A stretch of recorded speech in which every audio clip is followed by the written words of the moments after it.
تو مجھے لگا یہ گلگتی نے اپنی توہین سمجھی ہے. میں نے بھائی سارے گلگتیوں کو غریب نہیں کہا, سارے چترالیوں کو غریب نہیں کہا. بڑے بڑے کروڑ پتی ارب پتی لوگ چترال گرگت میں ہیں جن کو ہم بھی جانتے ہیں. 4 بیویاں لے کے 4 گاڑیاں لے کے گھوم رہے ہیں. ایسے ایسے کروڑ پتی لوگ ہیں, اور وہاں تو شادیوں کا رواج بھی زیادہ ہے. تو میں نے ان لوگوں کے لیے کہا تھا جو غریب ہیں. اب سوال پیدا جب ہیں تو کراچی سے ان کے لیے گوشت کیوں جا رہا ہے؟ اس لیے کہ کراچی میں قربانی زیادہ ہوتی ہے. تو ان لوگوں کو ترغیب دی ہے کہ پہاڑی علاقے ہیں تو وہاں تک لوگ گوشت کم پہنچاتے ہیں, تو آپ بھی پہنچا دیں. یہاں تو غریبوں میں, کراچی میں بھی بہت سارے غریب ہیں نا, یہاں تو مل جاتے ہیں, ان علاقوں میں شہروں سے کم جاتا ہے. تو کسی گلگت والے کو یہ کہنا نہیں کہ گلگت میں جو ہوگا غریب ہوگا. تو وہ خوشبو لگا کے نا مجھے آ گیا, کسی نے نیچے طنز کیا ہوا تھا, مفتی صاحب ادھر کوئی غریب نہیں ہے یا غریب نہیں ہوتے یہاں دولت دیکھنی ہے تو کبھی گلگت آؤ خوشبو لگا کے. سمجھ رہے ہو؟ تو میں نے سوچا تھا اس کا میں جواب دوں گا کہ بھائی کیوں غلط بیانی کر رہے ہو میرے بارے میں. اچھا خیر, کیا بات چل رہی تھی وہ جلدی جلدی ہم نمٹائیں بات کو. بیان دائیں میں بہت ہوتا ہے یار ہمارا آج کل. بات کیا چل رہی تھی؟ ہاں, تو غلطی کا امکان کس میں کم ہے کس میں زیادہ ہے. اور پھر بعض مسئلوں میں تو چاروں امام ایک طرف ہوتے ہیں, ابو حنیفہ بھی, امام مالک بھی, امام شافعی بھی, امام احمد بھی. یار اتنے بڑے بڑے چاروں ایک طرف ہیں, ایک مسئلے پر جمع ہیں, اور آپ ایک مارکیٹ میں نئی رائے لے کر آ رہے ہو, اور آپ کہہ رہے ہو ان سے وہ معصوم تھوڑی غلطی کا امکان ہے. بھائی چاروں کا اتفاق ہو کے بھی غلطی کا امکان ہونا بہت مشکل ہے. اس میں تو جیسے 3 طلاق کے مسئلے میں, تراویح کے مسئلے میں, اس کا مطلب آپ سے گڑبڑ ہوئی ہے, اس میں ان سے نہیں ہوئی ہے. تو خیر, تو فرعون نے کیا کہا, ما اریکم الا ما ارا. ہاں میں یہ بات مکمل کر لوں کہ ہم مجتہد نہیں ہیں, میں کبھی بھی نہیں اپنے آپ کو مجتہد کہتا, تو ہماری کوئی حیثیت نہیں ہے, لیکن کس کے مقابلے میں؟ مجتہدین کے. آج کل کے اسکالرز کے مقابلے میں کی بات کر رہے ہو تو پھر اس میں ہم نہیں کہتے کہ ہماری کوئی حیثیت نہیں ہے. اگر حیثیت نہ ہوتی تو ہم آپ کو فالو کر رہے ہوتے اور آپ کی باتوں اور نعروں سے متاثر ہو جاتے, ہم سمجھتے ہو. تو اس لیے ان اسکالرز کو فالو مت کریں, خدا کی قسم بڑی گمراہیاں پھیلا رہے ہیں. ہر شخص بے لگام اونٹ کی طرح نا قرآن و سنت کے نام پہ لوگوں کو کچھ بھی گھول کے پلا رہا ہے. اس کا فتویٰ الگ, اس کا فتویٰ الگ, اس کا فتویٰ الگ, اس کا فتویٰ الگ, ایک عجیب طوفان مچا ہوا ہے. تو خود تھوڑے دنوں میں وہ اہل حدیث عالم ہی پریشان ہوتا ہے اس سے کہ یہ کیا ہو گیا, یہ ہمارا شاگرد ہے, ہم ہی نے اس کو تقلید سے ہٹایا تھا, اب یہی ہمارا باپ بن گیا ہے. اہل حدیثوں میں اس کی بہت مثالیں ملتی ہیں کہ یہ تو بے لگام ہو گیا. بھائی آپ نے تو بے لگام کیا ہے, آپ نے تو کہا فقہ شکہ کچھ نہیں ہوتا, بس قرآن حدیث جس کی جو سمجھ میں آئے. قرآن حدیث میں کچھ مسائل بہت واضح ہیں, کچھ مسائل کیا ہیں, اختلاف ہے اس میں. جو اختلافی مسائل ہیں وہ اتنے آسان ہوتے تو اختلاف کیوں ہوتا ان کے اندر؟ اس میں آپ عوام کو بے لگام چھوڑ دو تو بیڑا غرق ہوگا. اب طلاق میں تو ایسا بیڑا غرق ہوا ہے نا, وہ 3 طلاقیں جس نے دی ہوئی ہیں وہ ادھر سے فتویٰ لے رہا ہے, بیوی ادھر سے فتویٰ لے رہی ہے, وہ ادھر سے, کوئی کہہ رہا ہے 1 بھی نہیں ہوئی, کوئی کہہ رہا ہے 3 ہوئی ہیں, کوئی کہہ رہا ہے 2 ہوئی ہیں. سب کچومبڑ بنا کے رکھ دی ان لوگوں نے. یہ تو لوگ کچھ دن کے بعد دین سے بیزار ہو جائیں گے. خواہشات کی بیس پہ جو ہے نا مسلک بدلنا یا علماء کی آراء کو فالو کرنا کہ وہ آسان لگ رہی ہے, اس کا مطلب پتہ ہے کیا ہے؟ اس کا مطلب علامہ ابن تیمیہ نے لکھا ہے, اس کا مطلب یہ کہ جو آپ نے شریعت کا قلادہ تھا نا آپ کے گلے میں, وہ آپ نے اتار کے رکھ دیا. اب آپ عابد نہیں ہو, عبادت میں اللہ کے غلام نہیں ہو, اب آپ اپنی خواہش کے غلام ہو. اب آپ یہ نہیں دیکھ رہے کہ صحیح کیا ہے غلط کیا ہے, اب آپ یہ دیکھ رہے ہو آسان کیا ہے. تو ایسے تو بہت سارے اقوال مل جائیں گے آپ کو. ایک صاحب نے مجھے بھیجا, میں نے ان کو بتایا نا, وہ فقہ حنفی کو فالو کرتے ہیں, میں نے ان کو بتایا کہ یہ ایسے جائز نہیں آپ کے لیے. انہوں نے کہا میں اس بارے میں عربی عالم کی رائے لے رہا ہوں. میں نے کہا کیوں لے رہے ہو رائے آپ؟ پھر اس مسئلے میں بھی عرب عالم کی رائے لو. اس میں مشکل تھی ان کی رائے. کہہ رہے نہیں میں اس میں نہیں لوں گا, کیونکہ جس عالم کی رائے کو میں فالو کر رہا ہوں انہوں نے مجھے بتایا ہے کہ نبی صلی اللہ علیہ وسلم کے سامنے جب بھی 2 معاملات آتے, ایک مشکل ایک آسان, اختار ایسرہما, آپ آسان کو لیتے مشکل کو چھوڑ دیتے. تو اس عالم نے مجھے کہا ہے کہ بھائی جہاں آسانی نظر آئے اس کو لے لو. میں نے کہا یہی اس عالم کے فارغ ہونے کی دلیل ہے کہ ایک حدیث جو اس کو فیور کر رہی تھی وہ لے لی, جو ان کے اگینسٹ جا رہی ہے وہ نہیں لی. میں نے کہا بخاری کی حدیث میں آتا ہے کہ اللہ کے نبی صلی اللہ علیہ وسلم نے فرمایا حلال بھی واضح حرام بھی واضح, اس کے درمیان کچھ چیزیں مشتبہات میں سے ہیں, تو جو مشتبہات سے بچے گا وہ حرام سے بھی بچ جائے گا. حدیث کا مفہوم ہے. تو میں نے کہا اب جب اختلاف ہو گیا تو مشتبہ تو ہو گیا نا, پھر اس حدیث کا تقاضا یہ ہے کہ جو احتیاط والا قول ہے اس کو لے لو. کیا خیال ہے؟ میں نے کہا یہ کیا بات ہے کہ وہ عالم وہ حدیث سنا رہے ہیں کہ نبی آسانی کو ترجیح دیتے تھے, وہ حدیث جس میں احتیاط پر عمل کرنے کا حکم دیا جا رہا ہے, آپ اس حدیث کو کیا کر رہے ہو, آپ اس کو چھوڑ رہے ہو آپ. میں نے کہا اس حدیث کا یہ مطلب نہیں ہے ایسرہما, جب بھی آپ لیتے تو آسان چیز کو لے لیتے, یہ مطلب نہیں ہے کہ جب دو مجتہدین کا اختلاف ہو تو پھر جو آسان قول ہوگا اس کو لیا جائے گا, یہ نہیں ہے. اس بے راہ روی کا پتہ ہے نتیجہ کیا نکلا ہے؟ جو قرآن و سنت کے نام پہ پبلک کو بے لگام اونٹ کی طرح کر دیا نا لوگوں نے, مجتہدین کا اور فقہ کا پابند نہیں بنایا, اس کا نتیجہ میں ابھی لکھ کے دے رہا ہوں, 20-30 سال کے بعد متا حلال ہو جائے گا. اور اسکالرز نے اس پہ قلم اٹھانا شروع کر دیا ہے. آپ قرآن و سنت کو اگر صحابہ اور فقہا سے ہٹا کے سمجھو گے نا تو گمراہی ہی گمراہی ہے. بیچ سے اگر آپ ان اسلاف کو, مجتہدین کو اور صحابہ کو نکال دیا تو پھر کیا ہے؟ گمراہ. ابھی ایک اہل حدیث عالم کا متا کے خلاف بیان آیا, بہت اچھا بیان تھا ان کا, لیکن میرا دل چاہ رہا تھا میں ان سے بولوں کہ حضرت جو شیعہ لوگ جو متا سمجھتے ہیں, ٹیمپریری نکاح, 2 گھنٹے کی شادی, 1 ہفتے کی شادی, ہماری نظر میں اس میں اور زنا میں کوئی بال برابر بھی فرق نہیں ہے, بلکہ زنا سے بدتر ہے. اس لیے کہ زنا میں آپ 2 بندوں کو گواہ نہیں بناتے, اس میں آپ 2 بندوں کو گواہ بنا کے زنا کر رہے ہو کہ گواہ رہنا 2 گھنٹے کا ہمارا ایگریمنٹ ہے. اس ٹائم کو بڑھانے سے کوئی فرق تھوڑی پڑے گا, 2 گھنٹہ بھی ہو سکتا ہے, 2 مہینہ بھی ہو سکتا ہے. گرل فرینڈ کے ساتھ بھی تو کچھ نہ کچھ ایگریمنٹ ہوتے ہیں نا. او بھائی جان, امریکن جب ایک امریکی, میں جب جاپان میں تھا نا تو ایک امریکی جاپان آیا ہوا تھا, تو مجھے لوگوں نے بتایا اس نے میسج چھوڑا ہوا ہے اپنی آئی ڈی سے کہ مجھے 1 ہفتے کے لیے گرل فرینڈ چاہیے کرائے پر, میں 1 ہفتہ ٹور پہ آیا ہوں تو کوئی جیپنی گرل فرینڈ مل جائے گی. جیسے ہم ہوتے ہیں نا, جا رہے ہیں کہ 1 ہفتے کے لیے ٹیکسی چاہیے, 1 ہفتے کے لیے رکشا چاہیے, تو گورے کو 1 ہفتے کے لیے کیا چاہیے تھی؟ Girl friend. تو کرائے پہ ملتی ہیں وہاں پہ. نہیں آئی میرا خیال ہے بات, وہاں گرل فرینڈ پوری دنیا میں ہے. آپ ایسا نہ ہو آپ سب نکل لو یہاں سے بیان کے بعد. 1 ہفتے کے لیے, 2 ہفتے کے لیے گرل فرینڈ ملتی ہے, کس پر؟ کرائے پر. پوری دنیا کو گواہ بنا رہا ہے وہ. خالصتاً زنا ہے یا نہیں ہے؟ بلکہ بدترین زنا, صرف زنا نہیں, بدترین, کہ حرام کاری بھی کر رہے ہو اور دنیا کو اس پہ گواہ بھی بنا رہے ہو. جتنے لوگوں کو گواہ بناؤ گے اتنے بڑے مجرم ہوگے. تو متا میں, زنا میں بال برابر بھی فرق نہیں ہے. اہل حدیث اس کی مخالفت کر رہے ہیں متا کی, اچھی بات ہے, لیکن آپ کو پتا ہے کل یہ حلال ہو جائے گا. کیوں؟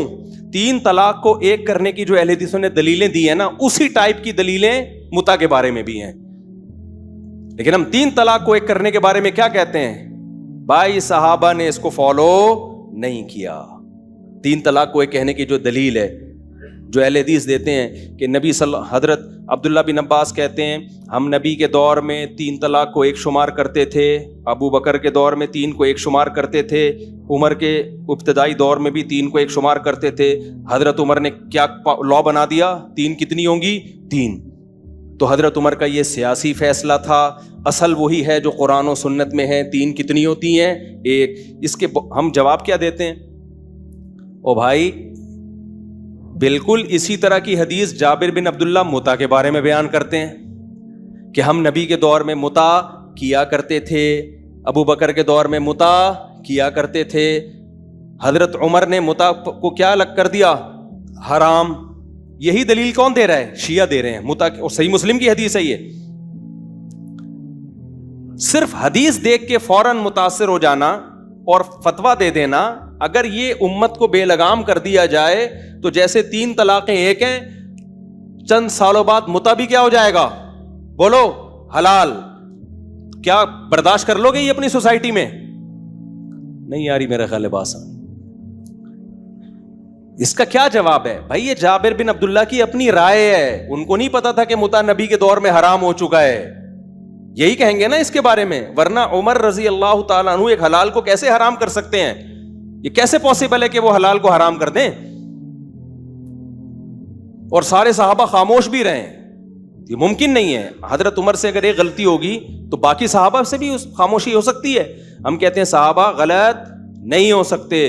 تو جیسے صحابہ نے حضرت عمر کے متع کو حرام قرار دینے والے قانون کو مانا ہے, ایسے ہی صحابہ نے حضرت عمر کے 3 کو 3 کہنے والے قانون کو بھی مانا ہے. تو نہ اس میں صحابہ غلط نہ اس میں غلط. تو جو متع والی حدیث کا جواب ہے وہی 3 طلاق والی حدیث کا بھی جواب ہے. اب متع والی حدیث کا کیا جواب ہے؟ ہم کہتے ہیں یار سب صحابہ حرام سمجھتے تھے, تو کیا جواب ہے اس کا؟ جواب یہی ہے بھائی متع نبی کے دور میں حرام ہو گیا تھا, عین ممکن ہے جابر بن عبداللہ کو پتہ نہ چلاؤ. تو حضرت عمر نے کوئی نیا کام نہیں کیا, کیونکہ متع کیسے حرام ہے قرآن سے پتہ چلتا ہے. قرآن کہتا ہے الا علی ازواجہم او ما ملکت ایمانہم, مرد کے لیے اپنی خواہش پوری کرنا اپنی بیوی کے علاوہ کوئی راستہ نہیں ہے جس سے انسان متع کرتا ہے. دنیا کی کسی کتاب میں اس کو بیوی نہیں کہا جاتا. سمجھ میں نہیں آ رہی میرا خیال بات؟ قرآن کہہ رہا ہے آپ کے پاس آپشن کس کا ہے؟ صرف وائف کا, بیوی کا آپشن ہے. پھر نبی صلی اللہ علیہ وسلم نے بار بار اس عمل کو حرام قرار دیا ہے, لیکن اس وقت میڈیا کا ایسا دور تھوڑی تھا. زمانے جاہلیت کی ایک رسم تھی, چلتی چلی آ رہی تھی, لوگ پھر بھی متع کر رہے تھے, ان کو نہیں پتا تھا کہ یہ حرام ہو گیا ہے. حضرت عمر نے اسی حرام کو اپلائی کیا ہے کہ بھائی اب زنا والی سزا دوں گا, کوڑے ماروں گا اس کو, میں شادی شدہ ہوگا تو رجم کروں گا. سمجھتے ہو کہ نہیں سمجھتے ہو؟ حضرت عمر نیا کام نہیں کر سکتے. بالکل اسی طرح زمانہ جاہلیت میں 3 طلاقیں ایک سمجھی جاتی تھیں, چاہے ایک مجلس میں ہو یا الگ الگ مجلس میں ہو. اس میں ایک مجلس کا کہیں تذکرہ نہیں ہے, 1 مہینے میں ہو یا 3 مہینے میں ہو, ایک سمجھی جاتی تھی. یہ عبداللہ بن عباس کی صحیح حدیث ہے موطا کی, حضرت عائشہ سے بھی اس طرح کی روایت منقول ہے. پھر اللہ نے قرآن میں حکم نازل کیا کہ یہ حکم منسوخ, اب 3 کے بعد تمہیں رجوع کا حق بولو نہیں ہے. تو منسوخ ہو گیا, لیکن عین ممکن ہے جیسے متع کا بہت سارے صحابہ کو, بعض صحابہ کو علم نہیں ہوا کہ حرام ہے, ایسے ہی عین ممکن ہے 3 طلاق کے ایک والے مسئلے کا بعض صحابہ کو علم نہ ہو کہ وہ حرام ہو گئی, اب 3 کے بعد رجوع کا حق نہیں ہے. کیونکہ ہمیں حدیث ہی سے پتہ چلتا ہے کہ نبی کے دور میں اکٹھی 3 طلاقیں آپ کی محفل میں دی گئی ہیں اور آپ نے اس کو نافذ کیا ہے. بخاری کی حدیث ہے. سمجھ میں نہیں آ رہی میرا خیال ہے بات؟ یہ میری کتاب ہے نا طلاق ثلاث پر, وہ کبھی پڑھ لیں. اس لیے میں کہتا ہوں یہ اہل حدیثوں نے بہت بڑا بلنڈر کیا ہے جو 3 طلاق کو ایک کہتے ہیں, کہیں کخ بھی نہیں ملتا ہمیں اس میں. اور پھر بھی یقین نہ ہے کوئی اہل حدیث کا بڑا عالم آئے خوشبو لگا کے, تو جواب دوں گا انشاءاللہ, یا مجھے بلا لو میں خوشبو لگا کے آ جاؤں گا. تو سمجھتے ہو ایک سے غلطی ہوگی نا, سارے صحابہ سے غلط ہو رہی. حضرت عمر بھی غلط کر رہے ہیں 3 کو 3 قرار دے کر, حضرت علی بھی اسی کو فالو کر رہے ہیں, حضرت عثمان بھی اسی کو فالو کر رہے ہیں, پھر عبداللہ بن مسعود بھی اسی کو فالو کر رہے ہیں, پھر عبداللہ بن عباس جو حدیث کے راوی ہے وہ بھی 3 کو 3 قرار دے رہے ہیں. اور بھائی جان, اور جب ان سے کہا جائے کہ یہ سارے غلط تھے, کہہ رہے ہیں معصوم نہیں ہے, ان سے غلطی کا امکان ہے. ہم نے کلمہ نبی کا پڑھا ہے, عمر کا, عثمان کا, علی کا, عبداللہ بن مسعود کا نہیں پڑھا. او بھائی جان, یہ معصوم نہیں تھے ہم مانتے ہیں, لیکن ان سے غلطی کا امکان کم ہے, آپ سے غلطی کا امکان زیادہ ہے. اس لیے میں 3 طلاق کے مسئلے میں بہت سینسیٹیو ہوں. اس مسئلے میں اہل حدیث کا فتویٰ لے کے 3 طلاقوں کے بعد بیوی کو رکھنا جائز نہیں ہے. قیامت میں خدا کو کیا منہ دکھاؤ گے تم؟ اللہ کہے گا عمر کا فتویٰ تھا 3 ہوتی ہیں. اہل حدیث پتہ ہے گڑبڑ کیا کرتے ہیں؟ حنفیوں کے فتوے کو مت مانو, حنفیوں کے فتوے کو, یہ تقلید کے اندھی تقلید ہے. بھاڑ میں جائے, آپ حنفیت کو ایک طرف رکھو. ابو حنیفہ نے جو 3 کو 3 کہا نا, حنفی ہونے کی وجہ سے نہیں کہا ہے, اس لیے کہ عمر کا قانون تھا, عثمان کا قانون تھا, علی کا قانون تھا, عبداللہ بن مسعود کا قانون تھا, عبداللہ بن عباس کا قانون تھا, ابو ہریرہ کا قانون تھا, عبداللہ بن عباس کے شاگرد اکرمہ کا قانون تھا. کتنے لائن لگی ہوئی ہے صحابہ کے فتووں کی. وہ میری کتاب ابھی چھپنے والی ہے, پڑھ لینا وہ انشاءاللہ. تو جو 3 طلاق کو ایک کہہ کے رکھتا ہے نا اور کہتے ہیں میں حنفیوں کو نہیں مانتا, میں قرآن حدیث کو مانتا ہوں, جب خدا تمہیں قیامت میں بلائے گا نا اور اللہ کہے گا کہ عمر غلط تھے اور اہل حدیث ٹھیک تھے, اہل حدیثوں کا مقابلہ ابو حنیفہ سے نہیں کراؤ اس مسئلے میں. اہل حدیثوں کا مقابلہ کس سے کراؤ؟ اہل حدیث کا مقابلہ مجھ سے نہیں کراؤ کہ مفتی طارق مسعود کا فتویٰ 3 ہوتی ہیں اور اہل حدیث کا فتویٰ 3 ہوتی ہیں. تو اہل حدیث چونکہ قرآن حدیث کو فالو کرتے ہیں اس لیے ہم ان کو مانیں گے. مفتی طارق مسعود تو حنفی ہے. یہ کہہ کے دنیا میں تو تم الو بنا سکتے ہو لوگوں کو, آخرت میں یہ عذر نہیں چلے گا, کیونکہ قرآن جہاں طلاق کے حکام بیان کرتا ہے نا, وہاں کہتا ہے یہ اللہ کی حدود ہیں, باؤنڈری ہے, اس کو کراس کرنے کی اجازت نہیں. تو دنیا میں تم یہ کہہ سکتے ہو مفتی طارق مسعود کا فتویٰ یہ حنفی ہے اور وہ قرآن حدیث کو مانتے ہیں. وہ بھائی جان صحابہ زیادہ قرآن حدیث کو مفتی طارق مسعود اگر 3 کو 3 کہتا ہے نا, اس لیے نہیں کہ میرا فتویٰ ہے, اس لیے کہ عمر کا قول, عمر کا قانون ہے, عثمان کا قانون ہے, علی کا قانون ہے, عبداللہ بن مسعود کا فتویٰ ہے, عبداللہ بن عباس کا فتویٰ ہے. یہ سارے حوالے میری کتابوں میں, اور بھی بہت سارے صحابہ ہیں ان کے حوالے میری کتاب میں لکھے ہوئے اور میں نے یوٹیوب پہ ڈالے بھی ہیں. یہ سمجھتے ہو گے نہیں سمجھتے؟ تو اللہ کو کیا جواب دو گے؟ اللہ کہے گا علی نے بھی غلطی کی, صحیح ہے نا, رضی اللہ عنہ, ان کو نہیں پتا تھا قرآن حدیث کیا ہے. عثمان نے بھی غلطی کی, ان کو نہیں پتا تھا قرآن و حدیث بولو کیا ہے. عمر نے بھی غلطی کی, ان کو نہیں پتا تھا قرآن و حدیث میں کیا ہے. عبداللہ بن عباس جو حدیث کے راوی ہیں جو تم پیش کرتے ہو, وہ خود اس حدیث کے خلاف فتویٰ دے رہے ہیں, ان کو بھی نہیں پتا تھا قرآن حدیث کا مطلب کیا ہے. تم نئے آئے ہو کیا؟ یہ فوراً جواب میں کہیں گے کہ فلاں صحابی کا فتویٰ ہے کہ 3 ایک ہوتی ہیں, تو یہ اختلافی مسئلہ ہے, لہذا من صحابی کی رائے لے رہے ہیں. کسی صحابی کا فتویٰ نہیں ہے, یہ ذہن میں رکھنا. اہل حدیث اس مسئلے میں جب پھنستے ہیں نا تو پتہ ہے کیا کرتے ہیں, جب قرآن حدیث میں پھنستے ہیں تو پھر دیوبندیوں کے حوالے دینا شروع کر دیتے ہیں کہ فلاں دیوبندی نے لکھا ہے کہ 3 ایک ہوتی ہیں, فلاں دیوبندی نے لکھا ہے کہ 8 تراویح اصل ہیں. جہاں پھنسے قرآن و سنت میں فوراً حوالے کس کے آئیں گے؟